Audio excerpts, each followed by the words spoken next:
नारायण नारायण। आज हम पढ़ रहे हैं श्री हनुमत चरित अष्टम प्रवचन। महावीर बिनवौ हनुमाना, राम जासु जस आप बखाना। प्रणवौ पवन कुमार खल, बन पावक ज्ञान घन। जासु हृदय आगर बसहि, रामचर चाप धर। रामचंद्र की असीम अनुकंपा से यह 8 दिवसीय श्री रामचरित मानस प्रवचन यज्ञ आज समापन की ओर है और बहुत अधिक प्रसन्नता मुझे इस बात की है कि परम श्रद्धेय स्वामी आत्मानंद जी महाराज भी पधारे हुए हैं। आप लोगों से मेरे परिचय में उनकी कृपा ही कारण है। मैं उनके प्रति अपने हृदय की कृतज्ञता को व्यक्त करता हूँ। आप सब जानते ही हैं कि यह आयोजन भारतीय विद्या भवन और गीता मंदिर के सम्मिलित प्रयास से संपन्न हुआ है। वस्तुतः दोनों संस्थाओं का उद्देश्य एक ही है। मैं दोनों संस्थाओं के अधिकारियों के प्रति कृतज्ञता प्रकट करता हूँ, जो आप इतनी बड़ी संख्या में यहाँ आए और दिन प्रतिदिन अपना बढ़ता हुआ उत्साह प्रदर्शित किया। इससे स्वभावतः ही वक्ता को प्रसन्नता होती है, यह सोचकर कि जो बात कही जा रही है उसके प्रति लोगों की अभिरुचि है और वे इसमें रस ले रहे हैं। क्योंकि यहाँ तो रोचकता का ऐसा कोई विषय नहीं कि आप किसी मनोरंजन की दृष्टि से यहाँ आएं। वास्तव में आप में जो ज्ञान और भक्ति की पिपासा है उसी ने आपको प्रेरित किया और आप पधारे। यह तो मैं अपने लिए एक सौभाग्य की बात मानता हूँ कि मुझे भगवत कथा आप तक पहुँचाने का सुअवसर प्राप्त हुआ। साधारणतया वक्ता को धन्यवाद देने की परंपरा है, क्योंकि वह भगवत कथा दूसरों तक पहुँचाता है। पर रामचरितमानस में वक्ता स्वयं अपने को धन्य मानता है, जैसा कि आप उत्तरकांड में पाएंगे। वहाँ कथा का समापन करते हुए काकभूषुंडी जी कहते हैं, आज धन्य मैं धन्य अति। मैं आज धन्य हूँ, अत्यंत धन्य हूँ। यह कुछ आत्म प्रशंसा जैसी बात लगती है, पर वस्तुतः काकभूषुंडी जी गर्व के कारण ऐसा नहीं कहते। वे तो अपने को सब प्रकार से हीन मानते हैं। कहते हैं, यद्यपि सब विधिहीन। उनका मंतव्य यह है कि भला एक काक में क्या विशेषता हो सकती है। तथापि धन्यता का जो अनुभव मैं कर रहा हूँ उसका कारण यह है कि प्रभु ने अत्यंत प्रेम करके मुझे अपना जन जान ऐसा सुअवसर प्रदान किया कि गरुड़ जी जैसे संतों के समक्ष भगवत कथा कही जा सके। निज जन जानी राम, मोहि संत समागम दीन। तो मैं भी इसी अर्थ में अपने को धन्य मानता हूँ और इस पंक्ति को अपने मन में बारंबार दोहराता रहता हूँ तथा अभी इसे प्रत्यक्ष भी कह रहा हूँ। अब आइए उपलब्ध समय में हनुमान जी के चरित्र के कुछ सूत्रों का संक्षेप में स्मरण करें। संक्षेप में इसलिए कि श्री हनुमत चरित बहुत विस्तृत है। कलकत्ते में एक बार योजना बनी थी कि हनुमान जी के चरित्र पर जब प्रवचन पूर्ण हो जाए तो उसे पुस्तकाकार प्रकाशित किया जाए, लेकिन 15-15 दिन के 8 सत्र रखे जाने पर भी जब हनुमत चरित्र पूर्ण नहीं हुआ तो वह बात जहाँ की तहाँ रुक गई। फिर भी उनके चरित्र का एक अंश भी इतना उपादेय है कि वह मानव जीवन के लिए परम कल्याणकारी है। गोस्वामी जी उनके गुणों का स्मरण करते हुए लिखते हैं, सकल गुण निधानम। किसी व्यक्ति में यदि एक भी गुण पूर्णता की सीमा तक पहुंच जाता है तो उसे समाज में अभूतपूर्व सम्मान प्राप्त होता है। हरिश्चंद्र ने सत्य के कारण ख्याति प्राप्त की तो शिव ने शरणागत वत्सलता के कारण, और रंती देव की करुणा का स्मरण तो आज भी लोगों को अभिभूत कर देता है। इन महानुभावों ने अपने एक विशिष्ट गुण के बल पर लोगों की पूजा प्राप्त की। पर जब हम हनुमान जी के चरित्र की ओर देखते हैं तो उनमें ऐसे इतने गुण दिखाई देते हैं कि हमें भी गोस्वामी जी की तरह थक कर कहना पड़ता है कि हनुमान जी सकल गुण निधान थे। सुंदरकांड के प्रारंभ में गोस्वामी जी हनुमान जी का स्मरण अतुलित बल धामम कहकर आरंभ करते हैं। फिर कहते हैं, हेमशालाभ देहम, जिनका श्री विग्रह दिव्य स्वर्ण पर्वत के समान है। तदंतर कहते हैं, दनुजवन कृशानम, जो राक्षस रूप वन को जलाने के लिए अग्नि है। तत्पश्चात ज्ञानी नाम अग्रगण्यम, जो ज्ञानियों में अग्रगण्य है। इस प्रकार वे हनुमान जी के एक एक गुण का स्मरण करते हैं और प्रतीत होता है कि ऐसा करते करते उन्हें संकोच होने लगता है कि यदि मैं हनुमान जी के गुणों का एवं विध अलग अलग स्मरण करता जाऊं तो संभवतः पाठक हनुमान जी में केवल उन्हीं गुणों को देखेगा। फिर इस तरह मैं भला उनके कितने गुणों को गिना सकता हूँ। ऐसा सोच वे लिख देते हैं सकल गुण निधानम। जितने भी गुणों की कल्पना हो सकती है वे सब उनमें विद्यमान हैं। हनुमान जी का चरित्र सचमुच अनोखा है। कुछ चरित्र ऐसे होते हैं जो विचारकों या वेदांत निष्ठ साधकों के लिए उपयोगी होते हैं और कुछ भक्तों के लिए, तथा कुछ लोगों को कर्म की प्रेरणा प्रदान करते हैं। पर हनुमान जी के लिए यह कहना कठिन है कि वे किसके आदर्श हैं। उनमें ज्ञान, भक्ति और कर्म के आदर्श के साथ साथ निरभिमानिता की पराकाष्ठा है। आपके समक्ष जो दोहा पढ़ा गया उस दोहे के खल बन पावक में कर्मयोग की पराकाष्ठा है। ज्ञान घन ज्ञान की पराकाष्ठा का द्योतक है। यहाँ पर गोस्वामी जी की एक अन्य विशिष्टता दर्शनीय है। जब वे भगवान श्री राम, श्री सीता जी एवं तीनों भाइयों की वंदना करते हैं अथवा अन्य जो जाम्बवान, अंगद, सुग्रीव आदि भक्त हैं उनकी वंदना करते हैं, तब उन सबके चरणों की वंदना की बात लिखते हैं। कपिपति रीछ निसाचर राजा, अंगदादि जय कीस समाजा। बंदौ सबके चरण सुहाए, अधम शरीर राम जिन पाए। पर जब वे हनुमान जी की वंदना करते हैं तो वहां पर उनके चरणों की वंदना नहीं करते। या तो कहते हैं प्रणवौ पवन कुमार या फिर महावीर बिनवौ हनुमाना, और इन दोनों पदों में हनुमान जी के चरणों का स्मरण नहीं है। इसका रहस्य क्या है? वास्तव में गोस्वामी जी हनुमान जी का जो रूप देखना चाहते हैं वह है जासु हृदय आगर बसही राम सर चाप धर। वे हनुमान जी के उस रूप का ध्यान करते हैं जिसमें उनके हृदय में साक्षात ईश्वर अपनी महाशक्ति के साथ निरंतर विद्यमान है। गोस्वामी जी सोचते हैं कि जैसे मैं अन्य भक्तों के चरणों का आश्रय लेता हूँ, उसी प्रकार यदि हनुमान जी के चरणों में गिरूंगा तो हनुमान जी के चरण तो दिखाई देंगे, पर भगवान राम और श्री सीता जी के दर्शन नहीं होंगे। इसीलिए भले ही विनवौ और प्रणवौ में चरणों में गिर पड़ने की अपेक्षा श्रद्धा की मात्रा कम प्रतीत होती है, तथापि गोस्वामी जी हनुमान जी को इस प्रकार प्रणाम करना अधिक पसंद करते हैं, जिसे उन्हें प्रणाम के साथ साथ साक्षात प्रभु के भी दर्शन होते रहें। पिछले दिनों हमने अपने प्रवचन में कहा था कि मनुष्य के शरीर में 5 प्राण होते हैं और उन 5 प्राणों के द्वारा ही व्यक्ति स्वस्थ रहता है। उसका जीवन इन 5 प्राणों पर ही आश्रित है। यदि इन प्राणों में कोई विकृति आ जाए तो व्यक्ति अस्वस्थ हो जाता है, और जब वह विकृति चरम सीमा पर पहुंच जाती है तब मनुष्य की मृत्यु हो जाती है। तो जैसे शरीर में 5 प्राण होते हैं, वैसे ही रामचरितमानस में जिस महान आदर्श की सृष्टि की गई है उसके 5 प्राण हैं, और जैसे शरीर की रक्षा के लिए उसमें स्थित 5 प्राणों का संतुलित होना आवश्यक है, वैसे ही इस आदर्श के भी 5 प्राणों का संतुलन प्रयोजनीय है। इसके संरक्षण का भार श्री हनुमान जी पर है। रामचरितमानस के 5 प्राण हैं श्री सीता, श्री लक्ष्मण, श्री भरत, सुग्रीव और वानरगण। हनुमान जी इन 5 प्राणों की सुरक्षा का भार अपने ऊपर लेते हैं। आप मानस में यह सांकेतिक प्रसंग पाएंगे कि जब भी इन 5 प्राणों पर संकट उपस्थित हुआ तो उनकी रक्षा श्री हनुमान जी के माध्यम से हुई। हम इसे समझने का प्रयास करेंगे।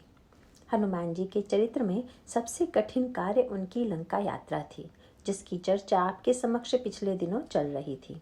लंका पहुंचकर भक्ति देवी का, शांति स्वरूपा शक्ति देवी का साक्षात्कार करना और उन तक प्रभु का संदेश पहुंचाना, यह हनुमान जी के जीवन का विलक्षण कार्य है।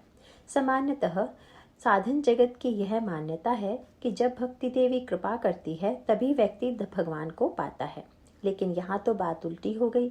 यहाँ भगवान और भक्ति के बीच में ही भेद की सृष्टि हो गई। श्री सीता जी और भगवान राम अलग अलग हो गए। ज्ञान और भक्ति का झगड़ा पुराना है। लोग विवाद करते रहते हैं कि ज्ञान श्रेष्ठ है या भक्ति। गोस्वामी जी इसका बहुत सुंदर उत्तर देते हैं। वे कहते हैं कि भगवान राम अखंड ज्ञान है और श्री सीता जी साक्षात पराभक्ति हैं। अब आप यदि इन दोनों में श्रेष्ठ और कनिष्ठ की कल्पना करना चाहें तो भले ही ज्ञान और भक्ति में भी वैसा कर सकते हैं, पर दोनों यदि एक ही हैं तब श्रेष्ठता और कनिष्ठता का प्रश्न भला कहाँ रह जाता है। गोस्वामी जी कहते हैं कि जब भगवान प्रसन्न होते हैं तो वे भक्ति का वरदान देते हैं। नाथ भगत अति सुखदायिनी, देहु कृपा करी अनपायनी। और जब भक्ति स्वरूपा श्री सीता जी प्रसन्न होती हैं तो वे निर्मल मति प्रदान करती हैं। जनक सुता जग जननी जानकी, अतिशय प्रिय करुणा निधान की। जाके जुग पद कमल मनवाऊं, जासु कृपा निर्मल मति पाऊं। इसका अर्थ क्या? ज्ञान कहता है कि भक्ति की ओर जाओ और भक्ति कहती है कि ज्ञान की ओर बढ़ो। इस प्रकार भगवान श्री राम और श्री सीता जी के आशीर्वाद में ज्ञान और भक्ति की पूर्णता निहित है। किंतु जब उन दोनों में व्यवधान उत्पन्न हो जाए, तब ज्ञान और भक्ति में दूरी जान पड़े, तब उन दोनों को कौन मिलाए? मैं पहले आपके सामने कह चुका हूँ कि यह दूरी कैसे उत्पन्न हुई। इसे कुछ और अंतरंग दृष्टि से मैं आपके सामने रखूंगा। तो स्वामी जी हनुमान जी को वैराग्य के रूप में प्रस्तुत करते हैं और सुग्रीव जी को साधन ज्ञान के रूप में। वे विनय पत्रिका में हनुमान जी के लिए कहते हैं, प्रबल वैराग्य दारुण प्रभंजन तनय, विषम वन भवन में वधूम केतु। तथा सुग्रीव के लिए लिखते हैं, ज्ञान सुग्रीव कृत जलधि सेतु। फिर दूसरे स्थान पर वे भगवान श्री राम एवं श्री लक्ष्मण को क्रमशः ज्ञान और वैराग्य के रूप में निरूपित करते हैं। सानुजसी समेत प्रभु राजत परन कुटीर, भक्ति ज्ञान वैराग्य जनु सोहत धरे शरीर। इस प्रकार श्री राम और सुग्रीव दोनों को उन्होंने ज्ञान के रूप बताए। वैसे ही वैराग्य के भी उन्होंने दो रूप किए, एक श्री लक्ष्मण और दूसरे श्री हनुमान। जब सीता जी की खोज करते हुए भगवान राम शबरी के आश्रम जाते हैं और उनसे पूछते हैं, जनक सुता कई सुदी भामिनी, जानहि करु करिबर गामिनी। तो उसके उत्तर में शबरी जी कहती हैं कि प्रभु, आप सब कुछ जानते हुए भी मुझसे क्यों पूछते हैं? पर भगवान का तात्पर्य यह था कि यदि भक्ति कभी खो जाए तो शबरी के पास जाकर पता लगाना चाहिए। शबरी उत्तर में भगवान राम से कहती हैं कि आप पंपासुर जाइए और वहाँ सुग्रीव से मित्रता कीजिए, वहाँ सीता जी का पता चल सकेगा। हम कह चुके हैं कि भगवान राम अखंड और सिद्ध ज्ञान है तथा सुग्रीव साधन ज्ञान के रूप में हमारे समक्ष रखे जाते हैं। साधन ज्ञान सदा एक रस नहीं रहता, वह तो कभी प्रकट होता है और कभी छिप जाता है। गोस्वामी जी लिखते हैं, कबहु दिवस मह निबड़तम, कबहु प्रकट पतंग, बिन सई उपजई ज्ञान जिमी, पाई कुसंग सुसंग। और जैसे आकाश में जब बादल घिर जाते हैं और सूर्य का प्रकाश नहीं दिखाई देता और बादलों के छटने पर सूर्य जगमगा उठता है, इसी प्रकार सुग्रीव के अंतःकरण में जब वासना और भय के बादल घिर जाते हैं तो प्रकाश नहीं दिखाई पड़ता। और कभी जब वासना दूर हो जाती है तो उनके अंतःकरण में सत्य का प्रकाश दिखाई देने लगता है। ऐसे साधन ज्ञान के पास शबरी सिद्ध ज्ञान को जानने की प्रेरणा देती है। यह बड़ी अटपटी बात मालूम पड़ती है, पर बात है बिल्कुल पते की। कारण यह है कि सिद्ध ज्ञान में तो कोई क्रिया हो नहीं सकती, क्योंकि कर्म ही हो ही स्वरूप ही चीन है। जो अपने स्वरूप में स्थित है वह कर्म कैसे कर सकता है? और सिद्ध ज्ञान का अर्थ ही है स्वरूप में स्थिति। यदि सिद्ध ज्ञान की दृष्टि से विचार करें तो भगवान राम और श्री सीता का वियोग ही नहीं हुआ, और जब वियोग की अनुभूति नहीं होगी तो फिर क्रिया कैसे होगी? इसका अभिप्राय यह है कि सिद्ध ज्ञान की स्थिति में न तो किसी वस्तु को पाना है, न किसी वस्तु को मिटाना। वह तो एक सहज स्थिति है। अतः लोक कल्याण के लिए इस विश्व के रंगमंच पर साधन का तत्व प्रकट करना है तो वह प्रक्रिया साधन ज्ञान के माध्यम से ही संपन्न होगी। इसे यूँ समझ लें कि अभेद में यदि निश्चित रूप से अभिन्नत्व का ज्ञान है तो वहाँ पर भेद मिटाने का कोई प्रश्न ही खड़ा नहीं होता। पर अभेद में जहाँ पर भेद की कल्पना होती हो, दूसरे का बोध होता है, वहीं पर वस्तुतः कोई क्रिया होगी। इसीलिए यहाँ पर एक उल्टी सी बात हो गई। साधारणतया व्यक्ति साधन ज्ञान के बाद सिद्ध ज्ञान में प्रवेश करता है, पर यहाँ तो सिद्ध ज्ञान रूप भगवान श्री राम साधन ज्ञान रूप सुग्रीव से मिलने जाते हैं और उनसे मिलने के बाद श्री सीता जी की उपलब्धि का कार्य संपन्न होता है। यहाँ पर एक प्रश्न खड़ा होता है, सुग्रीव जैसे साधन ज्ञान थे, क्या वैसे ही हनुमान जी भी साधन वैराग्य हैं? नहीं, ऐसी बात नहीं। यहाँ तो जैसे लक्ष्मण जी सिद्ध वैराग्य हैं, वैसे ही हनुमान जी भी सिद्ध वैराग्य हैं। आगे चलकर हमें यह संकेत प्राप्त भी होता है कि जब लक्ष्मण जी के प्राण संकट में थे तो उनकी रक्षा हनुमान जी ने ही की थी। एक प्रसंग उल्लेखनीय है। जब भगवान राम और हनुमान जी का मिलन हुआ था तो प्रभु ने उनसे कहा था कि हनुमान, मैंने प्रारंभ में तुम्हारे प्रति कुछ उपेक्षा का व्यवहार किया। इसके कारण अपने अंतःकरण में किसी न्यूनता का अनुभव न करना। सत्य तो यह है कि सुनु कपि जिय मानसी जनि ऊना, मैं तय मम प्रिय लक्ष्मण ते दूना। तुम मुझे लक्ष्मण की अपेक्षा भी दूने प्यारे हो।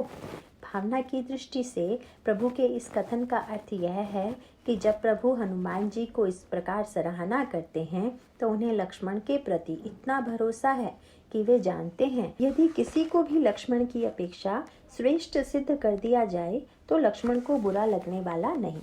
और आध्यात्मिक दृष्टि से उक्त कथन का अर्थ कुछ भिन्न है। लक्ष्मण जी उसका अलग अर्थ लेते हैं और हनुमान जी अलग। दोनों का अर्थ अपने अपने लिए सही है। प्रभु ने कभी एकांत में हनुमान जी से पूछा, हनुमान, जब तुमसे मेरा प्रथम मिलन हुआ था और जब मैंने तुमसे यह कहा था कि तुम मेरे लक्ष्मण से दूने प्यार हो, तो यह सुनकर तुम्हें कैसा लगा था? हनुमान जी बोले, प्रभु, तब मेरे अंतःकरण में लक्ष्मण जी के प्रति इतनी श्रद्धा का उदय हुआ कि वे आपकी भी अपेक्षा मुझे प्रिय लगने लगे। भला ऐसा क्यों? प्रभु ने हंसते हुए पूछा। हनुमान जी ने कहा, प्रभु, क्या मैं इतने भुलावे में आ जाऊंगा? मैं तो तब आपसे कुछ क्षण पहले ही मिला था। आपकी कोई सेवा की नहीं थी और आपने मुझे उनसे एकदम दूना बना दिया जो सब कुछ त्याग कर निरंतर आपकी सेवा में लगे हुए हैं। तभी मैं समझ गया कि आपकी बात वैसी ही है जैसी कि संसार के लोग कहा करते हैं, तुम मुझे प्राणों से बढ़कर प्यारे हो। उसका तात्पर्य मैंने यही लगाया कि लक्ष्मण जी आपके प्राण हैं और उनके बिना आप कुछ नहीं हैं। फिर आपके कथन से यह भी प्रदर्शित होता है कि लक्ष्मण जी के प्रति आपका विश्वास कितना अगाध है। आपने उनके सामने जो कुछ कहा वह तो सामान्य बुद्धि वाला भी नहीं कहेगा। यदि दो व्यक्ति किसी के सामने खड़े हों और वह दोनों की तुलना करने लगे तो यह बात जैसे शिष्टाचार विरुद्ध होगी, वैसी ही आपकी तुलना भी बड़ी अटपटी लगी। कहाँ जन्म से लक्ष्मण जी का आपसे परिचय और कहाँ मुझसे अति अल्प समय का परिचय, और इतने में ही मैं आपके लिए लक्ष्मण जी से दूना प्रिय बन गया। मुझे यही लगा कि लक्ष्मण जी ने अपने अहंकार को कितना जीत लिया है और उन्हें आपका कितना अपनत्व मिला है। आप तो दूसरों की प्रशंसा करने में कितने उदार रहे हैं, पर यदि कहीं पर आप कृपण सिद्ध हुए तो लक्ष्मण जी के लिए। उनकी प्रशंसा आपने कभी नहीं की। इससे तो यही सिद्ध होता है कि लक्ष्मण जी आपके इतने अपने हैं कि उनके प्रति किसी भी प्रकार के व्यवहार में आपको संकोच नहीं लगता। आप उनसे व्यवहार करते समय यह कभी नहीं सोचते कि मैं ऐसा करूँगा तो वह बुरा मान जाएगा, बल्कि हम लोगों से आपको कुछ संकोच बना हुआ है कि कहीं कोई ऐसी बात मुंह से ना निकल जाए कि सुनने वाले को बुरा लग जाए। तो प्रभु, आपका जो अपनत्व है वह तो लक्ष्मण जी के प्रति है। हम लोग तो दूर के सेवक हैं। और जब प्रभु ने एकांत में लक्ष्मण जी से पूछा, अच्छा लक्ष्मण, जब मैंने हनुमान को तुमसे दूना प्रिय बताया तब तुम्हें कैसा लगा? तो लक्ष्मण जी ने कहा, प्रभु, आपने बिल्कुल न्याय की बात कही। हनुमान जी तो सचमुच ही मुझसे हर प्रकार दूने हैं। जब वे श्री सीता जी की मार्मिक वाणी सुनकर उनसे दूर चले गए थे, मरम वचन जब सीता बोला, हरि प्रेरित लक्ष्मण मंडोला। यदि लक्ष्मण जी श्री सीता जी की रक्षा में बने रहते तो रावण की यह सामर्थ्य नहीं थी कि वह उनका हरण कर लेता। लक्ष्मण जी इसी का संकेत करते हुए कहते हैं, प्रभु, मुझ में और हनुमान जी में कितना अंतर है। मैं माँ के पास सेवा में 14 वर्ष रहा, फिर भी मैं उनका विश्वास न ले पाया। उनका मेरे प्रति अविश्वास अंत में प्रकट हो ही गया और उन्होंने ऐसे कठोर वचन कहे कि मैं सह न सका एवं आपकी आज्ञा का अवहेलना कर उन्हें वन में छोड़ आपकी ओर चल पड़ा। मैं अपनी इस भूल को कभी न भूल पाऊंगा। मुझ में न जाने क्या कमी थी कि मैं इतने निकट रहकर भी माँ के विश्वास को न जीत सका। धन्य तो हनुमान जी हैं। वे जब लंका गए तो माँ के लिए वे नितांत अपरिचित थे। फिर लंका की नगरी, जहाँ सब और अविश्वास ही अविश्वास है, वहाँ तो सब ठग और धूर्त ही थे। पर पता नहीं हनुमान जी के चरित्र में, उनकी वाणी में कैसा प्रभाव था कि जब वे लंका पहुंचकर माँ के सामने खड़े हुए तो कपि के वचन सप्रेम सुनी, उपजा मन विश्वास, जाना मन क्रम वचन यह, कृपा सिंधु करदास। उसे सुनकर माँ को यह निर्णय हो गया कि शब्द तो कोई भी बोल सकता है, पर इतने प्रेम से भरे शब्द तो कृपा सिंधु भगवान राम के दास के ही हो सकते हैं। महाराज, यदि मेरी वाणी और क्रियाकलाप में भी इतना प्रेम होता तो क्या मैं 14 वर्ष में माँ का विश्वास न जीत लेता? यह तो हनुमान जी की विलक्षणता है कि नितांत अपरिचित होते हुए भी एक क्षण में विश्वास जीत लेते हैं।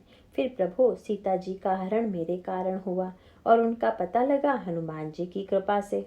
लक्ष्मण जी का कहना था कि रावण सीता जी का हरण करने में इसीलिए सफल हुआ कि वे स्वयं दूर चले गए थे, और सत्य भी यही है। हमारे जीवन में मोह की सफलता तभी होती है जब वैराग्य हमसे दूर चला जाता है।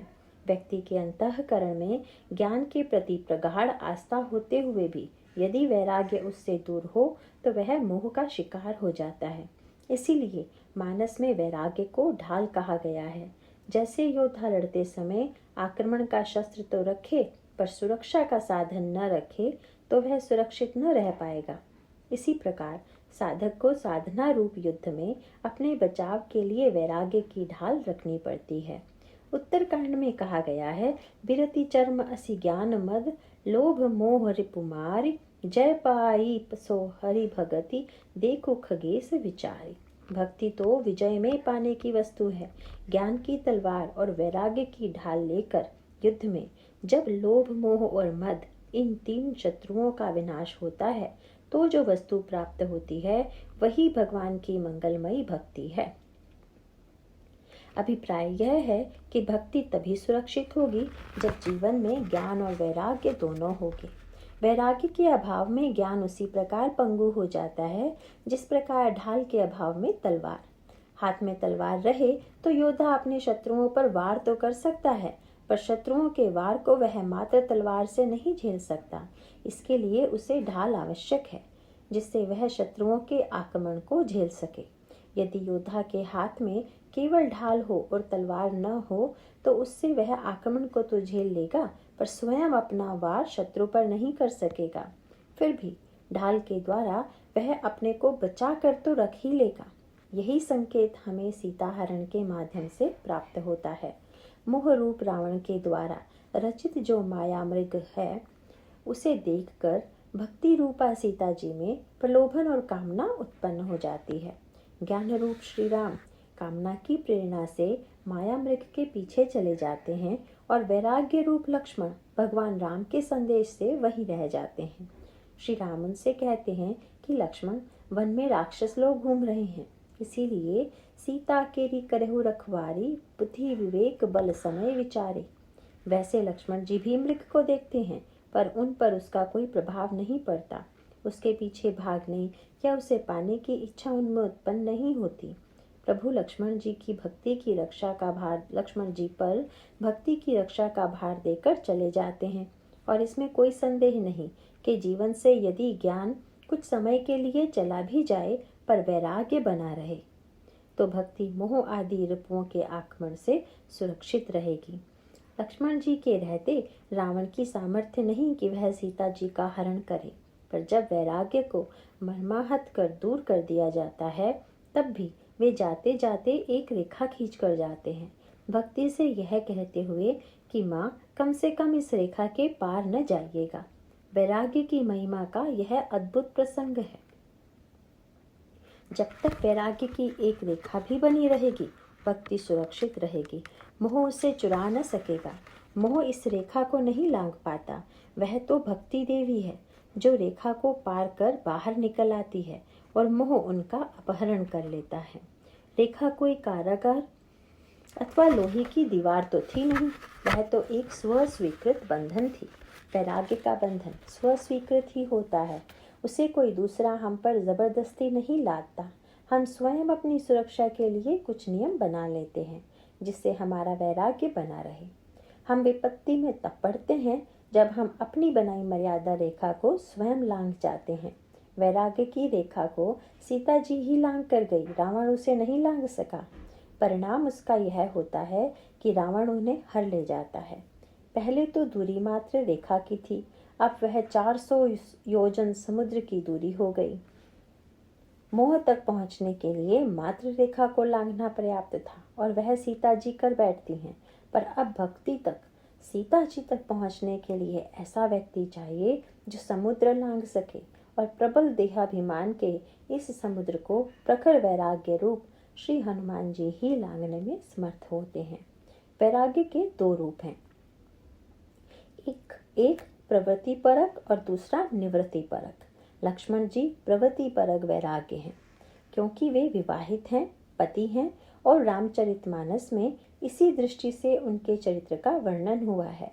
और हनुमान जी हैं निवृत्ति वैराग्य, क्योंकि वे बाल ब्रह्मचारी हैं और उनमें वैराग्य की पराकाष्ठा है। लक्ष्मण जी के जीवन में कुछ व्यवहारिक समस्या भी तो हो सकती है, पर हनुमान जी के जीवन में ऐसी कोई समस्या नहीं है। इसीलिए जब भगवान राम ने लक्ष्मण जी से पूछा कि लक्ष्मण, जब मैंने तुम्हारे सामने हनुमान को तुम्हारी अपेक्षा दुगुना प्रिय कहा तो सुनकर तुम्हें कैसा लगा? तो इसके उत्तर में लक्ष्मण जी कहते हैं, प्रभु आपने ठीक ही तो कहा है। देखिए ना, सभी क्षेत्रों में हनुमान जी मुझसे दुगने हैं। आपने एक बार मुझसे कहा था, एक बार कैसे हूँ सुधि जानो, कालहु जीति निमिष महु आनो, कतहु रहु जो जीवती होई, तात जतन करी आनौ सोई। लक्ष्मण, सीता कहीं भी हो, यदि वे जीवित हों तो काल को भी जीत कर पल भर में उन्हें ले आऊं, और आपने उनका पता लगाने का मुझे आदेश दिया था। पर ऐसा लगता है मुझे कही गई बात हनुमान जी ने सुन ली और वह कार्य उन्होंने कर दिखाया। और प्रभु, दूनेपन का सबसे बड़ा प्रमाण तो तब मिला जब लिए दुओ जन पीठ चढ़ाई। मुझे शेष के रूप में संसार का भार तो उठाना ही पड़ता है, पर जो आपको और मुझे दोनों को उठा ले, यदि आपने उसे दूना कहा तो वह पूरी तरह न्याय संगत है। इसका अभिप्राय यह है कि लक्ष्मण जी तो केवल प्रभु के आदेश का भार उठाते हैं, पर हनुमान जी भक्त और भगवान दोनों का। लक्ष्मण जी भगवान को छोड़कर कहीं जा नहीं सकते, उन्हें तो सतत भगवान राम की सुरक्षा के लिए उनके सानिध्य में रहना है।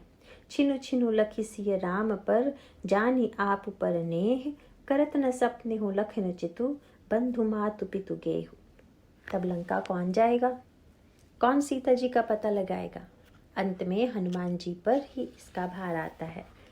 अंगद से जब समुद्र पार करने के लिए कहा गया तो उन्होंने अपनी शक्ति पर शंका व्यक्त करते हुए कहा कि मैं उस पार तो चला जाऊंगा, पर लौट पाऊंगा या नहीं, इसमें संदेह है। कुछ लोग अंगद जी के इस कथन का विचित्र अर्थ करते हैं। वे कहते हैं कि जब अंगद जी समुद्र को पार करके जा सकते थे तो वे वापस भी लौट कर आ सकते थे। ऐसा कैसे होगा कि कोई व्यक्ति जा तो सकेगा पर वापस न लौट सकेगा? इसीलिए वे लोग अंगद जी के इस कथन का अंगद कहई जाऊं मैं पारा, जिय संशय कछु फिरति बारा, कुछ दूसरा ही अर्थ करते हैं। उनके अनुसार अंगद कहते हैं कि मैं पार चला जाऊंगा, यदि आप लोगों के मन में संशय हो, जिय संशय कछु, कि मैं जा सकूंगा या नहीं, तो फिर तिबारा यानी 3 बार आ जाकर दिखा सकता हूँ। इतनी सामर्थ्य मुझ में है, पर ऐसा अर्थ तो शाब्दिक खींचतान के सिवा और कुछ नहीं है। अंगद जी को लौट आने में जो संशय है उसके उचित कारण है। उन्हें केवल सागर पार करके लंका में जाना भर नहीं है, वहां उस स्वर्णमयी, सौंदर्यमयी, शक्तिमयी लंका में राक्षसों के बीच जाकर श्री सीता जी का पता लगाना है और प्रभु का संदेश उन्हें सुनाकर उनका संदेश प्रभु तक लाना है। समुद्र को पार करना अंगद जी कठिन नहीं मानते, पर प्रवृत्तिमयी लंका में जाकर वहां से वापस लौटने में उन्हें संशय लगता है। अंगद त्याग के प्रतीक है, जैसा कि हनुमान जी वैराग्य के। अंगद के त्याग का संकेत हमें आगे चलकर प्राप्त होता है। यद्यपि अंगद युवराज हैं, फिर भी उनके अंतःकरण में राज्य की अभिलाषा नहीं है। जब भगवान राम राज्याभिषेक के बाद सारे बंदरों को विदा करते हैं, तब वे अंगद जी से भी घर लौट जाने के लिए कहते हैं। पर अंगद भगवान श्री राम के चरणों में नत होकर बड़े विनम्र भाव से प्रार्थना करते हैं कि प्रभु, मुझे आप अपने चरणों में ही रहने दीजिए। अब जनिनाथ कहो गृह चाहे। यहाँ अंगद के चरित्र का त्याग पक्ष दिखाई देता है। उन्हें राज्य का मोह नहीं। जब वे कहते हैं कि मैं समुद्र को पार तो कर लूँगा, तो इसका तात्पर्य यह है कि वे देहाभिमान के समुद्र को पार करना उतना कठिन नहीं मानते। त्यागी देहाभिमान को पार कर लेता है। अंगद की इस त्याग वृत्ति की, देहाभिमान को पार करने की क्षमता की परीक्षा तब होती है जब उन्हें भगवान राम अपना राजदूत बना रावण की सभा में भेजते हैं। अंगद को राजदूत बनाकर भेजना रामायण की अलौकिक राजनीति है। वास्तव में राजदूत बनाकर उसे भेजा जाता है जिस पर अपना पूरा विश्वास हो। समग्र वानरों में यदि किसी पर अविश्वास किया जा सकता था तो वे अंगद ही थे। ऐसा क्यों? इसीलिए कि भगवान राम के द्वारा अन्य किसी बंदर की कोई हानि नहीं हुई थी, जबकि अंगद की सबसे बड़ी क्षति हुई थी। उनके पिता का वध भगवान राम के द्वारा हुआ था। बाली यदि जीवित रहता तो उसके बाद राज्य का उत्तराधिकार अंगद को ही मिलता। वह भी नहीं हुआ। बाली के वध के बाद राज्य सुग्रीव को दे दिया गया। अतः श्री राम के प्रति यदि किसी के मन में दुर्भाव हो सकता था तो वह अंगद ही हो सकते थे। फिर भी भगवान राम अंगद को ही अपना राजदूत बनाकर रावण की सभा में भेजते हैं और उन्हें सर्वाधिकार दे देते हैं। यह मानो प्रभु की रावण को चुनौती थी कि रावण, तू अपने को बड़ा राजनीतिज्ञ समझता है। देख, मैंने तेरे भाई को फोड़ने की कोशिश नहीं की, वह स्वयं होकर मेरे पास चला आया। और ले, अब मैं भी तेरे पास एक व्यक्ति को भेज रहा हूँ। यदि तुझ में फोड़ने की शक्ति हो तो फोड़ ले। यदि तू भेद नीति में अपने को कुशल मानता है तो ले, मैं ऐसा व्यक्ति तेरे पास भेज रहा हूँ जिससे बढ़कर फोड़ने लायक और कोई नहीं हो सकता। ऐसा था भगवान राम का विश्वास। श्री राम की राजनीति विश्वास और प्रीति की राजनीति है, संसार की नहीं। रावण का चरित्र संशयालु है, उसकी राजनीति प्रचलित राजनीति है। इसीलिए जब उसने बाली के बेटे अंगद को श्री राम के राजदूत के रूप में सभा में आते देखा तो उसे श्री राम की राजनीतिक क्षमता पर संदेह हुआ। रावण ने भेद नीति का आश्रय लेते हुए अंगद से पूछा, तुम कौन हो? और इसके उत्तर में अंगद अपना परिचय देते हुए संकेतपूर्ण शब्द कहते हैं, अंगद नाम बालिकर बेटा, तासो कबहु भई ही भेटा। मेरा नाम अंगद है, मैं बालिक का बेटा हूँ और उनसे आपकी कभी भेंट हुई थी।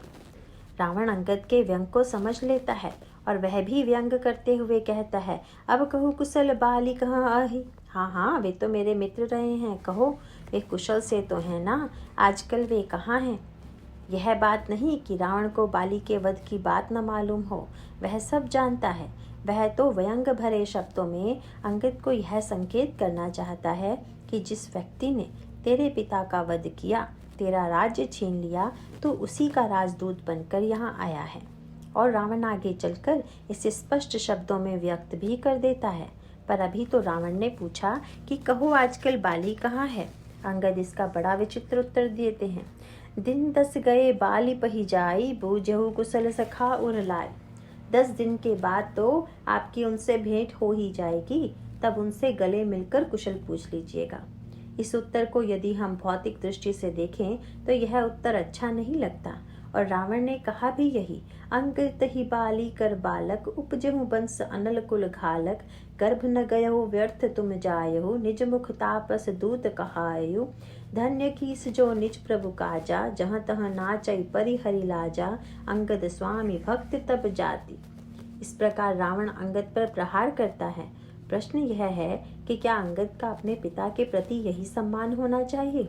वास्तव में अंगद ने जो उत्तर दिया उसका संदर्भ ही भिन्न है। उन्होंने रावण से कहा कि रावण, तुम मुझे भड़काना चाहते हो। क्या तुम समझते हो कि मैं कायर हूँ, दुर्बल हूँ? यदि तुम बाली के पुत्र के रूप में मुझे देखते हो तो तुम्हें विश्वास होना चाहिए कि मुझ में उनका बल, उनकी बुद्धि और उनका तेजस्वी स्वभाव भी होगा। श्री राम के प्रति मेरे मन में कोई आक्रोश नहीं है, क्योंकि सुन सट भेद होई मन ताके, श्री रघुवीर हृदय नहीं जाके। मैं उन्हें अपनी अंतरात्मा के रूप में अनुभव करता हूँ। यदि मैंने उन अंतर्यामी प्रभु के रूप में न पहचाना होता और एक व्यक्ति के रूप में उन्हें देखा होता तो तुम्हारे एवं विध भड़काने की आवश्यकता नहीं थी। तब तो पिता की मृत्यु के बाद मैं स्वयं उन्हें चुनौती देता। पर मैंने जाना कि श्री राम तो समस्त प्राणियों की अंतरात्मा हैं, मेरे पिता की भी और मेरी भी। वे साक्षात ब्रह्म हैं। उनके अंतःकरण में किसी के प्रति रंच मात्र द्वेष नहीं। वे तो हमारे पिता का भी वध नहीं करना चाहते थे। हमारे पिता वास्तव में अपने अभिमान के द्वारा ही विनष्ट हुए। अंत में जब उनका अभिमान चूर चूर हो गया तो प्रभु ने उनकी रक्षा का प्रयास किया। रावण, तुम्हारे अंतःकरण में श्री राम एक व्यक्ति हैं और मेरे लिए वे साक्षात अंतर्यामी प्रभु हैं। और वास्तव में अंगद की दृष्टि देह से ऊपर उठ चुकी थी, क्योंकि वे श्री राम को साक्षात ब्रह्म के रूप में देखते थे। इसी दृष्टि से अंगद कहते हैं कि मैं समुद्र को तो पार कर लूंगा, अर्थात देहाभिमान के समुद्र के उस पार तो चला जाऊंगा, पर केवल समुद्र को पार करने की ही तो बात नहीं है, लंका में जाना है। और लंका कैसी है? नर नाग सुर गंधर्व कन्या रूप मुनि मन मोहि। वह नर नाग सुर और गंधर्व की रूपसी कन्याओं से सौंदर्यमयी है, जो मुनियों का भी मन मोह लेती हैं। विनय पत्रिका में गोस्वामी जी कहते हैं, वपुष ब्रह्मांड सुप्रवृत्ति लंका दुर्ग। यह प्रवृत्ति ही लंका दुर्ग है। और इसका अभिप्राय यह है कि त्यागी देहाभिमान से एक बार भले ही उठ जाए, लेकिन जब कभी प्रवृत्ति का चक्कर आता है तो बड़े बड़े त्यागी भी उसमें फंस जाते हैं। वह तो विरागी है ही, जो बाहर और भीतर दोनों प्रकार से वस्तु का त्याग कर चुका है। ऐसा चमत्कार होता है कि वह प्रवृत्ति में जाकर अछूता लौट सकता है। हनुमान जी और अंगद में यही अंतर है। हनुमान जी मूर्तिमान चरम वैराग्य हैं, इसीलिए वे लंका में मात्र जा ही नहीं सकते, अपितु वहां से अछूते लौट भी सकते हैं। आगे चलकर एक और भी बढ़िया बात आती है। पहली यात्रा में तो अकेले हनुमान जी ही समुद्र पार करके लंका गए, पर जब भगवान राम सेना लेकर चले तब करोड़ों बंदर आकाश मार्ग से लंका में घुस गए। इसका अभिप्राय क्या? यही कि जब तक विराग ने प्रवृत्ति के लंका रूप दुर्ग को जला नहीं दिया, तब तक वहां कोई नहीं गया, और जब वैराग्य ने उसे जलाकर खाक कर दिया, अब चाहे जो चला जाए। जब तक लंका में प्रवृत्ति विद्यमान है, तब तक वहां एक से बढ़कर एक आकर्षण है, पर जब प्रवृत्ति ही जल गई तब भय किस बात का। अंगद एक अच्छे साधक हैं, वे अपनी सीमाओं को जानते हैं, इसीलिए वे स्पष्ट कह देते हैं कि मैं चला तो जाऊंगा, पर मेरे अंतःकरण में अभी वह स्थिति नहीं आई कि मैं कह सकूं कोई प्रवृत्ति मुझे आकृष्ट नहीं कर सकती। प्रसंग तब का है जब भगवान राम चंद्रमा की श्यामलता का कारण पूछते हैं। अंगद इसका उत्तर देते हुए कहते हैं, को कह जब विधि रति मुख कीन्हा, सार भाग ससिकर हरि लीन्हा। महाराज, जब ब्रह्मा रति के मुख का निर्माण करने लगे तो उसमें सौंदर्य भरने के लिए उन्होंने चंद्रमा को निचोड़ा और वह अमृत उसके मुख पे लगा दिया। उस सार भाग के हरने के कारण ही चंद्रमा में यह श्यामलता आ गई। यह सुनकर प्रभु मन ही मन हंसे कि मेरे चरणों में बैठकर भी इसे अभी रति की याद बाकी है। इसके जीवन से रति और काम की स्मृति पूरी तरह से मिटी नहीं, तो अंगद अपने इस संस्कार से भली भांति परिचित थे और इसीलिए लंका से वापस आने में उन्होंने अपनी असमर्थता प्रकट की। तो लंका में पहुंचकर वहां से बेदाग लौट आना केवल हनुमान जी का ही कार्य था। वे अच्छी तरह जानते थे कि किस बाधा में कैसा व्यवहार करना चाहिए, किससे लड़ना चाहिए, किसको क्षण भर में विनष्ट कर देना चाहिए और किससे बचकर चलना चाहिए। जो व्यवहारिक युद्ध के दाव पेंच होते हैं, वही आध्यात्मिक युद्ध के भी। चतुर साधक वह है जो यह युद्ध की कला जानता है। जैसे व्यवहारिक युद्ध में व्यक्ति केवल शक्ति का ही संचय नहीं करता, अपितु शत्रु की दुर्बलताओं का भी पता लगाता है। वह टोह लेता है कि कहां से आक्रमण करने पर शत्रु के राष्ट्र पर सरलता से अधिकार किया जा सकता है। वैसे ही साधक को अपने अंतर जीवन में चलने वाले युद्ध के लिए शक्ति संचय के साथ साथ यह भी पता लगाना होगा कि शत्रु पर सरलता से विजय कैसे प्राप्त की जा सकती है। बाहर का युद्ध तो थोड़ी देर चलता है, पर भीतर का युद्ध जीवन व्यापी होता है। भगवान श्री राम विभीषण से कहते हैं, महा अजय सागर रिपु जीति सकई सो वीर। विभीषण, बाहर के युद्ध को जीतना सरल है, लेकिन भीतर जो महान युद्ध चल रहा है उसे जीतना बड़ा कठिन है। मेरी दृष्टि में सच्चा वीर वह है जो इस दुर्जय सांसारिक शत्रु को अपने भीतर के दुर्गुणों को परास्त कर देता है। वैसे तो भगवान राम सच्चे वीर हैं, लक्ष्मण भी वीर हैं, पर महावीर कहने पर न तो राम की याद आती है न लक्ष्मण की, तब तो केवल हनुमान जी की ही याद आती है। ऐसा क्यों? इसीलिए कि हनुमान जी हर दृष्टि से वीर हैं। वीरता की ऐसी कोई कसौटी नहीं जिस पर हनुमान जी खरे न उतरे हों। उनकी विशेषता इसी में है कि वे प्रत्येक दुर्गुण की प्रवृत्ति, उसकी कला, उसकी दुर्बलता और उसकी क्षमता को जानते हैं और वे हर दुर्गुण से अलग अलग प्रकार से लड़ते हैं। पिछले दिनों में आपके समक्ष जो प्रसंग हो चुका है उसमें हमने देखा कि वे सुरसा को प्रसन्न करके उससे आशीर्वाद लेते हैं और सिंका से एक बात भी न कर उसे नष्ट कर देते हैं। यह उनकी सजगता का परिचायक है। सुरसा और सिंका दोनों ही उन्हें खाना चाहती हैं, अतः साधारण व्यक्ति तो दोनों को एक ही श्रेणी में लेगा, पर हनुमान जी का निर्णय भिन्न है। वे मानव कहते हैं कि असत प्रवृत्ति से आशीर्वाद प्राप्त करना चाहिए। इन दोनों से निपटकर जब समुद्र को लांघ हनुमान जी लंका के द्वार पर पहुँचे तो वे सोचने लगे कि लंका में बैठने का सबसे बढ़िया समय कौन सा होगा, और उन्होंने निर्णय किया कि रात्रि का समय सबसे ही उपयुक्त होगा। यह हनुमान जी की बुद्धिमत्ता और दूरदर्शिता का परिचायक है। वैसे इतिहास में अनेक पात्र आते हैं जिनके संबंध में ऐसा कहा जाता है कि उनके सामने यदि कोई छोटा दरवाज़ा या छोटी खिड़की आई तो उन्होंने निर्णय किया कि हम सिर झुकाकर अंदर नहीं घुसेंगे, क्योंकि यह हमारे सम्मान के विरुद्ध है। लोग ऐसी घटनाओं को भी वीरता के इतिहास के रूप में देखते हैं, पर मैं इसे बहुत ऊंचा गुण नहीं मानता। यह तो अभिमान मूलक गुण है कि हम सिर झुकाकर अंदर नहीं घुसेंगे, और कहना होगा कि वह व्यक्ति केवल एक भौतिक अहंकार के जीवन में रह रहा है। पर हनुमान जी को देखिए, क्या वे यह निर्णय करते हैं कि रात में हम चोरों की तरह भीतर नहीं घुसेंगे? क्या उन्हें यह निर्णय लेना था कि हम दिन में ही भीतर घुसेंगे, राक्षसों को मार काट कर नष्ट कर डालेंगे और सीता जी से वार्तालाप करेंगे? पर हनुमान जी ऐसा निर्णय नहीं लेते। इसलिए नहीं कि वे कायर हैं, बल्कि इसलिए कि वे अभी राक्षसों से लड़ना नहीं चाहते। इसका अर्थ यह है कि यदि कोई व्यक्ति लंका में प्रविष्ट होना चाहता है तो उसे हर क्षण व्यर्थ का संघर्ष मोल नहीं लेना चाहिए। यदि कोई व्यक्ति यह निर्णय कर ले कि हम हर बुराई से लड़ेंगे तो उसे मैं बुद्धिहीनता ही कहूँगा। एक सज्जन ने कहा था कि हम हर बुराई का अनुभव करते हैं यह देखने के लिए कि उसमें हमारा मन अडिग रहता है या नहीं। यह सब व्यर्थ की बात है। यह बुराई का अनुभव नहीं, उसका भोग है। ऐसा कहना कि हम इन वस्तुओं का भोग कर उनका अनुभव ले देखेंगे कि तब हमारा मन कैसा रहता है, केवल आत्म प्रवंचना है। परीक्षा उसे कहें कि बलात् प्राप्त परिस्थितियों में हमारा आचरण कैसा रहता है। परीक्षा वह नहीं कि हम बुराई को निमंत्रित करें और अपनी परीक्षा लेने का ढोंग करें। यह तो चतुर मन का बहाना है जो इसी बहाने भोगों की ओर बढ़ना चाहता है। पर हनुमान जी मन के इस छल के प्रति बड़े सावधान हैं। वे निश्चय करते हैं कि अनावश्यक संघर्ष से क्या लाभ। मुझे तो पहले ही श्री किशोरी जी के पास पहुंचकर अपने लक्ष्य को पा लेना चाहिए। जहाँ पर बाध्यता उत्पन्न हो जाए केवल वहीं पर लड़ना चाहिए। यही साधना का भी रहस्य है। साधक जब चलता है तब वह निर्णय कर लेता है कि हम यथासाध्य बुराइयों से बचकर चलेंगे, और यदि कोई बुराई बलात् हमसे टकरा जाए तो हम उसे भले ही लड़ लेंगे।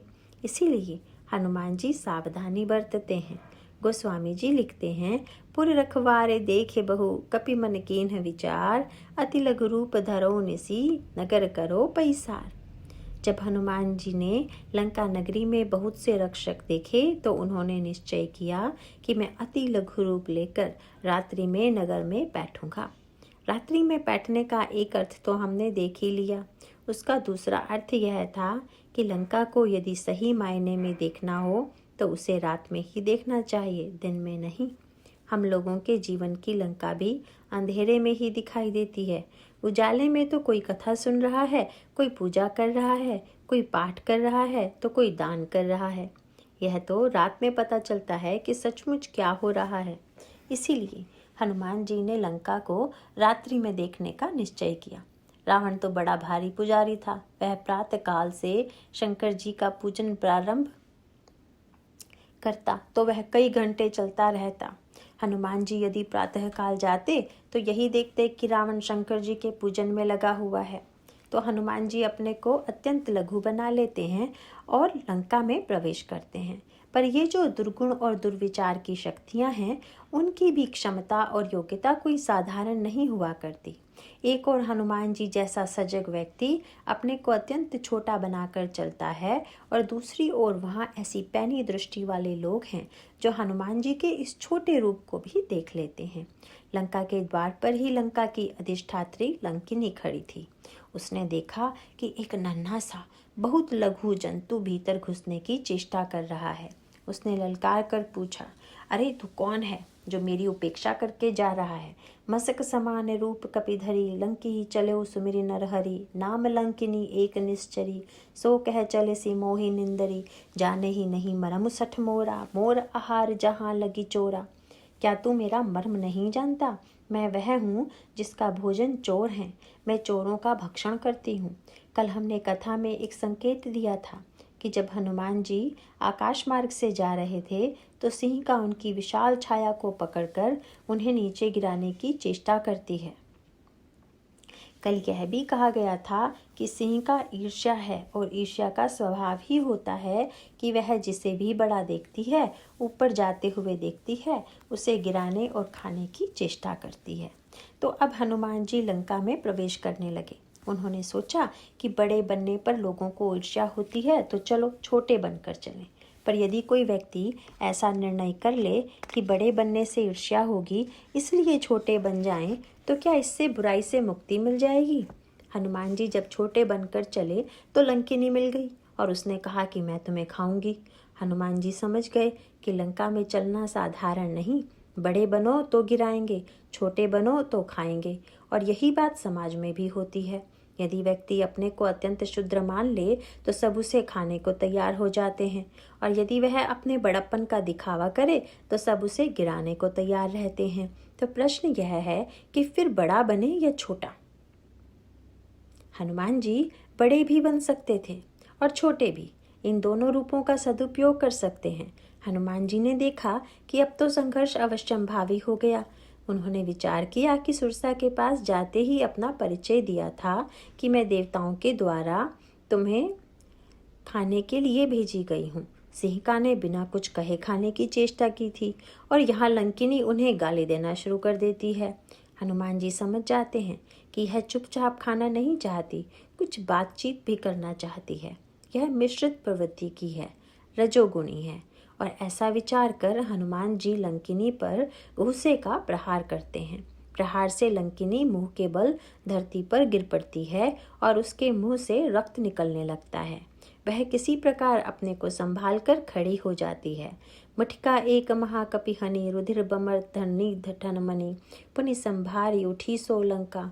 और हाथ जोड़कर सशंक हो हनुमान जी से विनय करती हुई कहती है, जब रावण ही ब्रह्मवर दीना, चरत विरंची कहा मोहि चीन्हा, विकल हो सितय कपि के मारे, तब जाने सुनिश्चर संघारे, तात मोर अति पुण्य बहुता, देखो नयन राम कर दूता।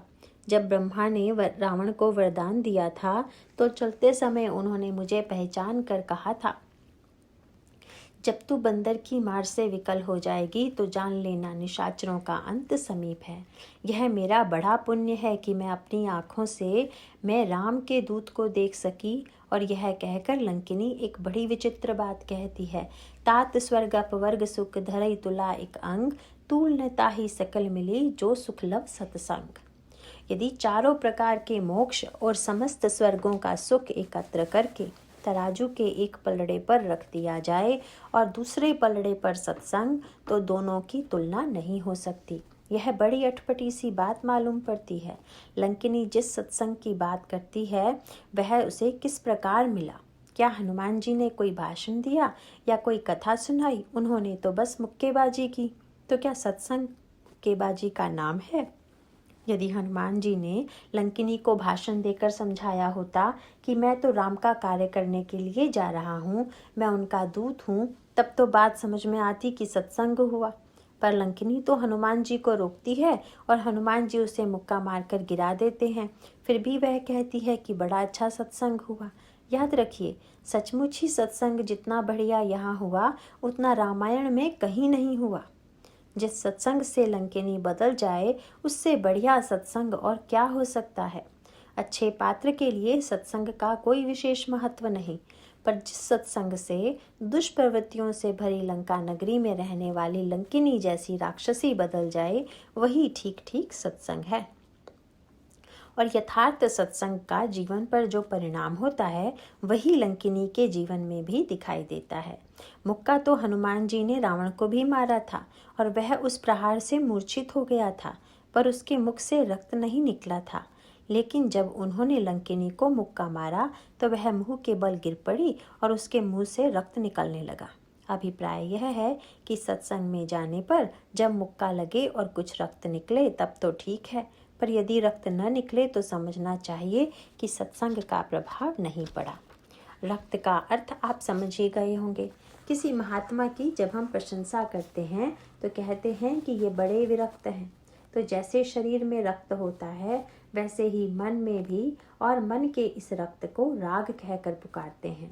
वे सच्चे सत्संग की पहचान यह है कि वह राग को कम कर दे, हमें विरक्त बना दे। यदि सत्संग में जाकर भी राग की मात्रा वैसी ही बनी रहे तब तो कहना होगा कि मुक्का रावण की पीठ वाला लगा होगा, लंकिनी के सिर वाला नहीं। हनुमान जी ने जब रावण को मुक्का मारा तो वह गिरकर मूर्छित हो गया। मूर्छा दूर होने पर वह उठकर हनुमान जी के बल की प्रशंसा करने लगा। कपिल बल विपुल सराहन लागा। पर एक लंकिनी ने जब हनुमान जी की प्रशंसा की थी तो उसे सुनकर वे दुखी नहीं हुए थे, पर यहाँ रावण की प्रशंसा सुनकर वे दुखित हो जाते हैं और कहते हैं, धिक धिक अधम मंदमति मोही। अरे मंदमती, मुझे धिक्कार है, मुझे धिक्कार है। हनुमान जी रावण को मंदमती कहकर पुकारते हैं। 10 सिर वाला रावण, विश्व में अपनी श्रेष्ठ बुद्धिमत्ता का घमंड करने वाला रावण हनुमान जी की दृष्टि में मंदमती है। हनुमान जी का अभिप्राय यह है कि रे रावण, तेरी दासी लंकिनी मेरा भाषण समझ गई, पर तू इतना मंदमती है कि तू समझता है कि मुक्के के द्वारा अपने बल का प्रचार कर रहा हूँ। क्या मैं तुझसे अपने बल का प्रमाण पत्र लेने यहाँ आया हूँ?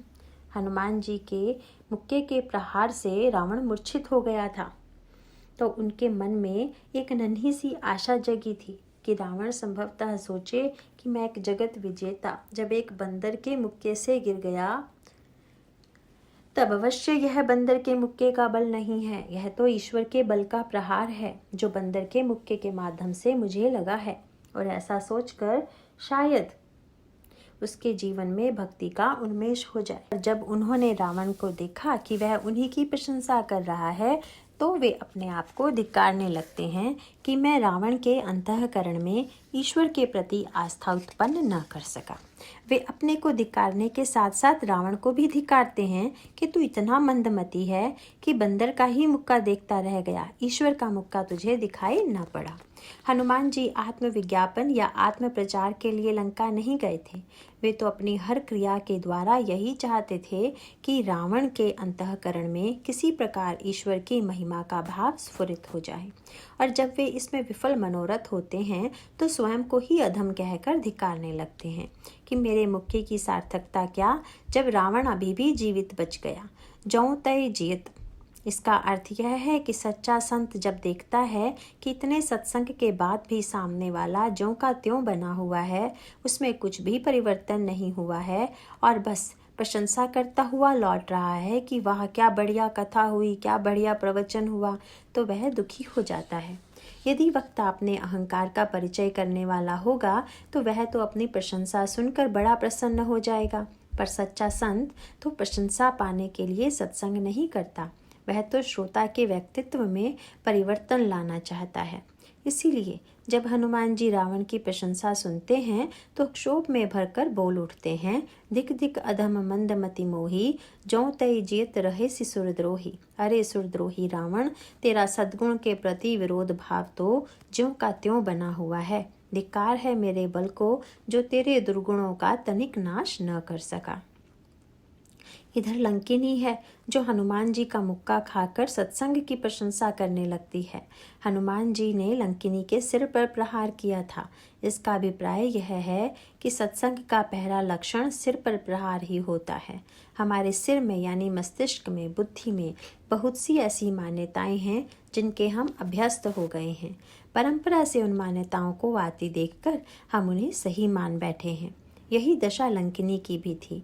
वह हनुमान जी को इसीलिए रोक रही थी कि वह स्वामी भक्त थी और उसकी मान्यता थी कि व्यक्ति को अपने स्वामी के प्रति वफादार होना चाहिए।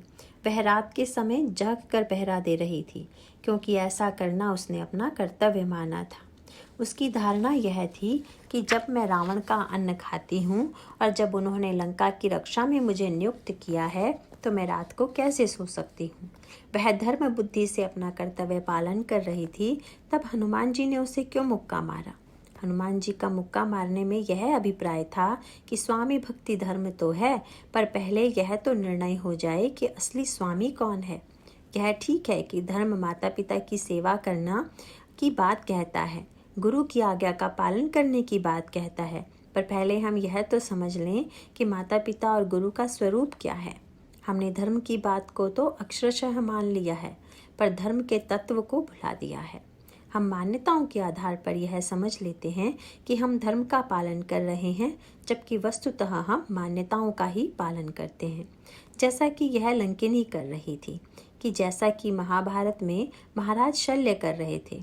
शल्य जा रहे थे युधिष्ठिर की ओर से लड़ने, पर रात को भूल से दुर्योधन का अन्न खा लिया और बस इस भले मानुष को लगा कि जब हमने दुर्योधन का अन्न ग्रहण किया है तो अब दुर्योधन की ओर से लड़ेंगे, और अपनी सेना लेकर वे दुर्योधन के पक्ष में चले गए। यह कोई धर्म का तत्व है क्या? वे कितने दिन तक तो युधिष्ठिर का अन्न खाते रहे, पर एक दिन धोखे से दुर्योधन का अन्न क्या खा लिया कि बस सारा धर्म बदल गया।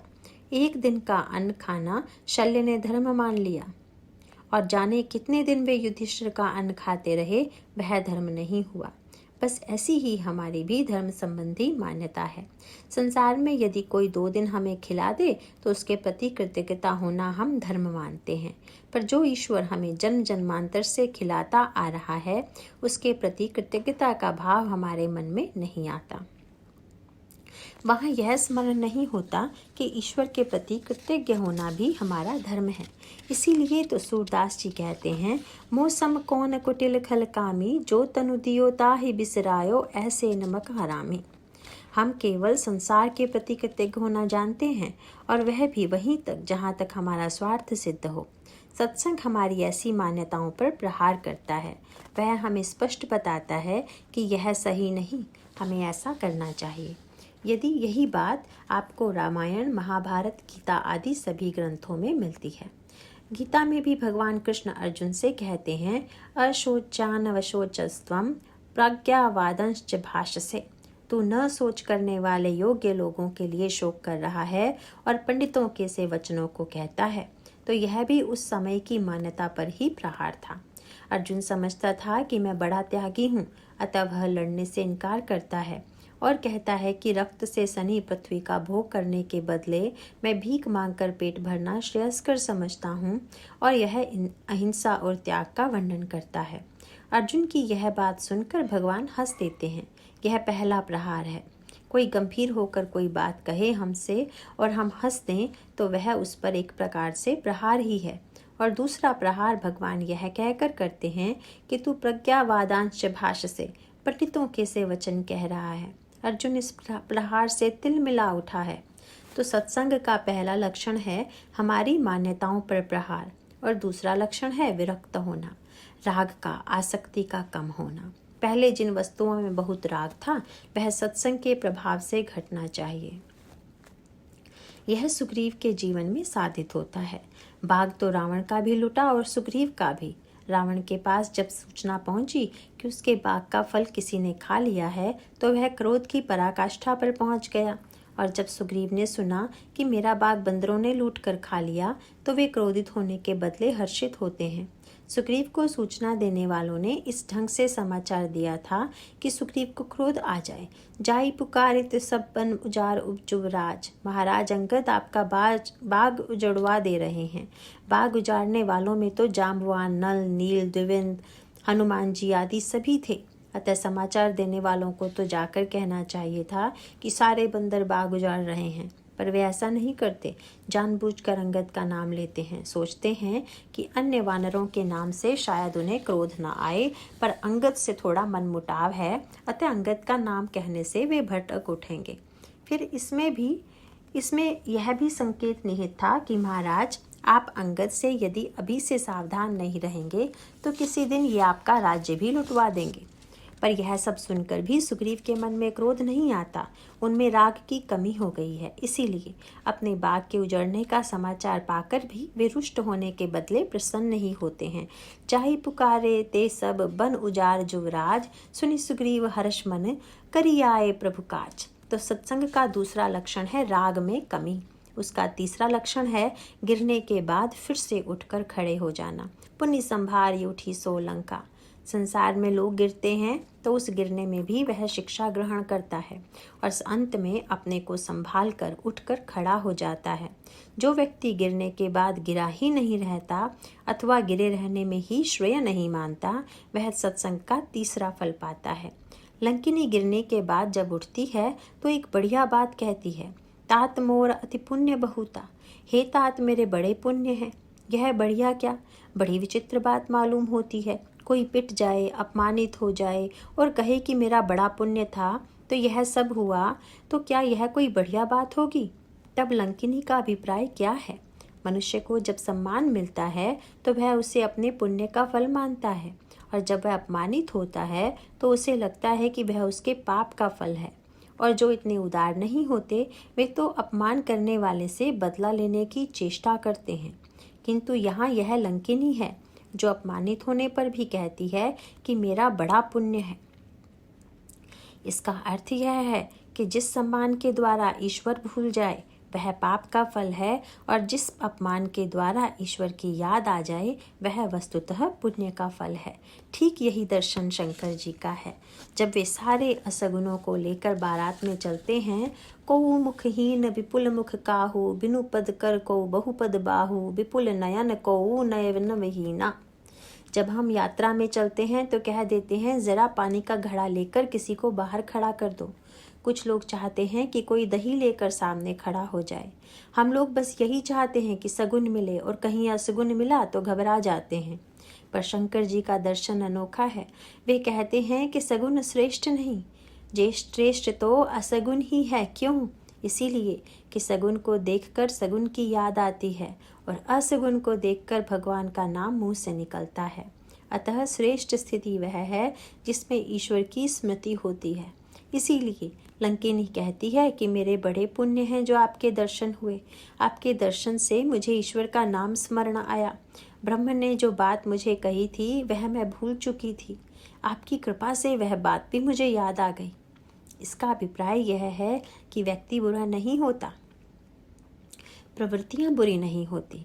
वह तो संग है जो अपना रंग व्यक्ति या प्रवृत्तियों पर चढ़ाता है। लंकिनी मूलतः बुरी नहीं थी, वह तो रावण के संग से बुरी हो गई, और उस पर इस संग का रंग इतना गहरा चढ़ा कि वह ब्रह्मा के साथ अपने संबंध को भूल गई। हनुमान जी का संग उसके इस रंग को निकाल देता है और उसकी पुरानी स्मृतियों को जगा देता है। सत्संग का काम ही है बिसरी बात को स्मृति पथ पर ला देना। गोस्वामी जी कहते हैं, तुलसी तो सो राम सो कछु नई न जान पहचान। राम से जान पहचान कोई नई नहीं है, पर हम वह भूल जाते हैं, और संत आकर हमारे उस सबसे पुराने संबंध की हमें याद दिला देते हैं। आज जब हनुमान जी के संग के प्रभाव से लंकिनी को वे पुरानी बातें याद आ गई, तब वह उनसे कहने लगी, प्रवसी नगर कीजिए सब काजा।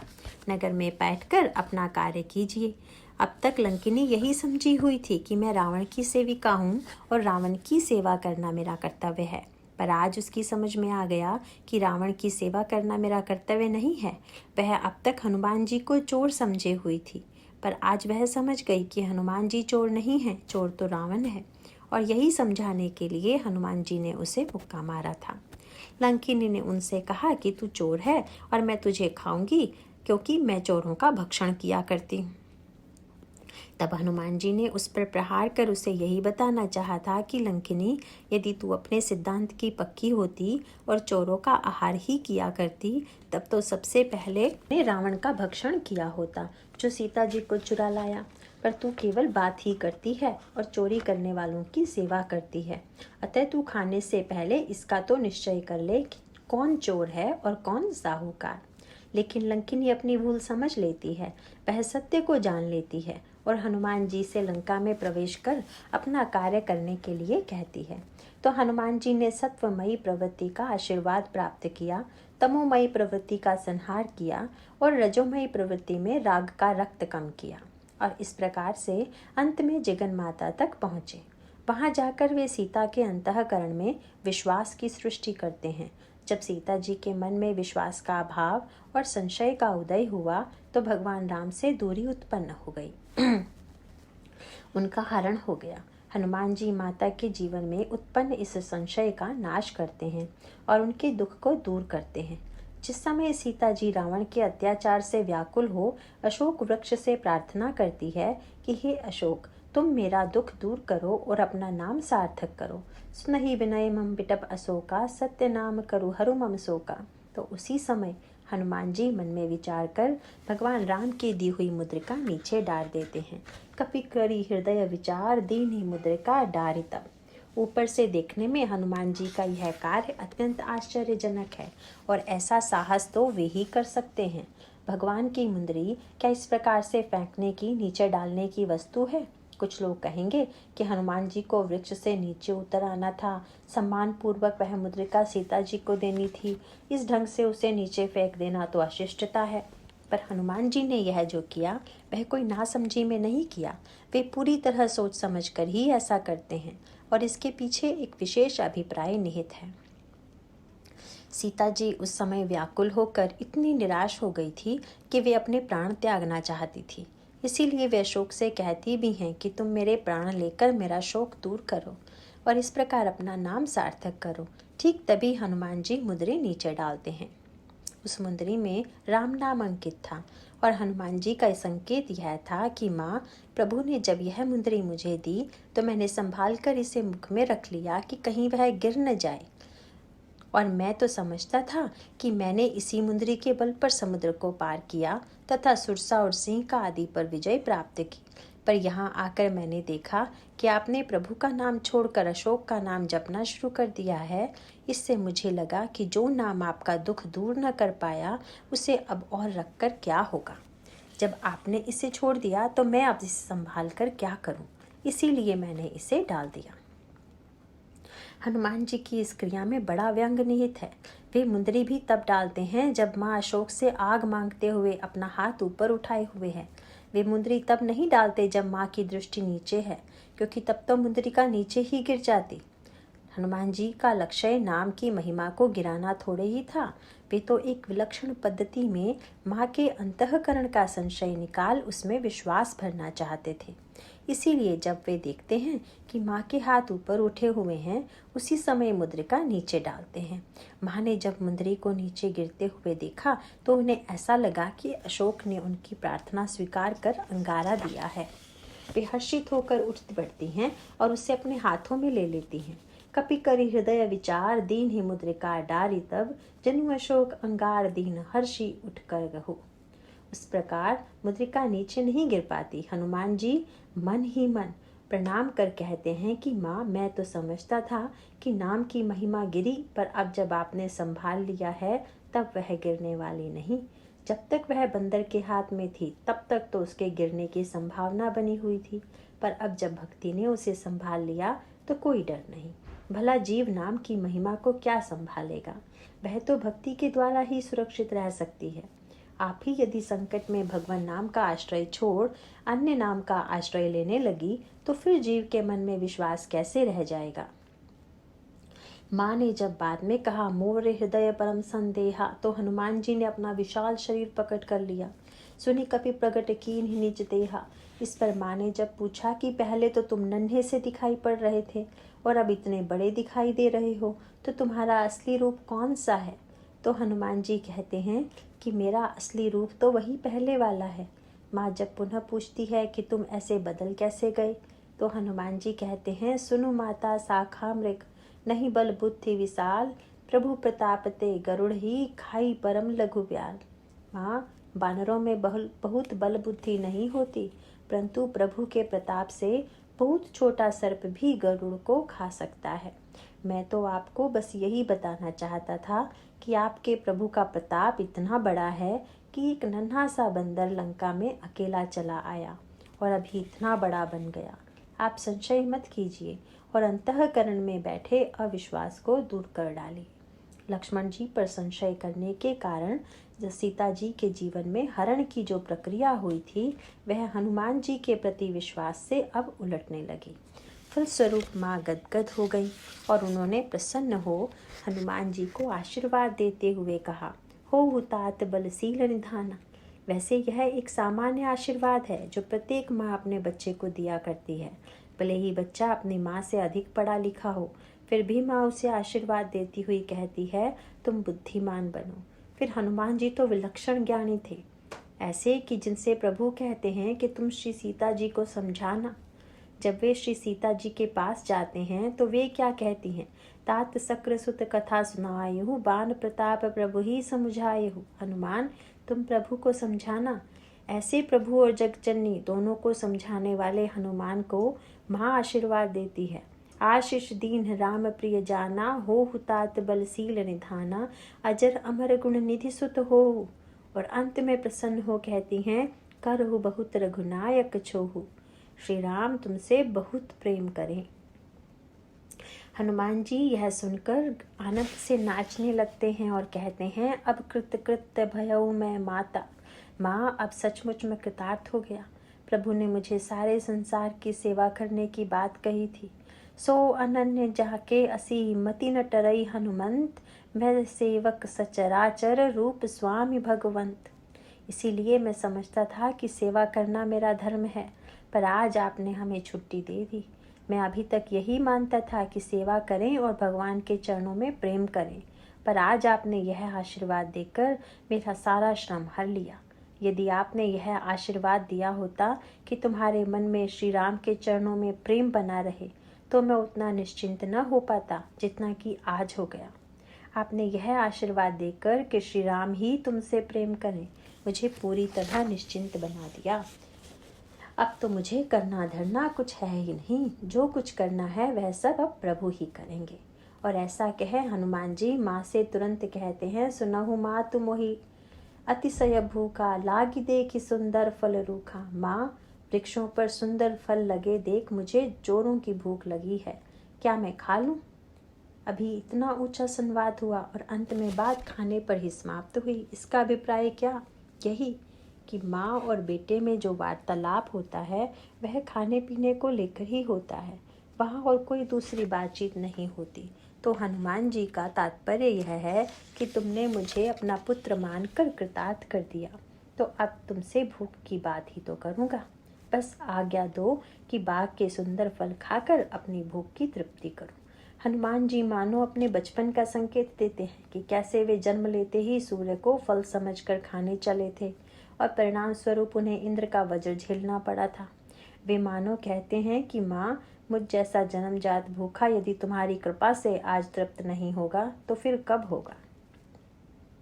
इस पर जब माँ कहती है कि पुत्र यहाँ तो भय है, तो हनुमान जी कहते हैं, माँ, इंद्र से तो पहले ही निपट चुका हूँ, अब इंद्रजीत से आज निपट लूँगा। और अंत में हनुमान जी विजयी हो माँ का संदेश प्रभु के पास पहुँचा देते हैं।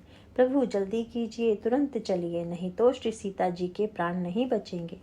प्रभु कहते हैं, अभी 10 महीना तो हुआ। इस पर हनुमान जी पूछते हैं, अवतार का सिद्धांत झूठा हो रहा है क्या? प्रभु प्रश्न करते हैं, कैसे?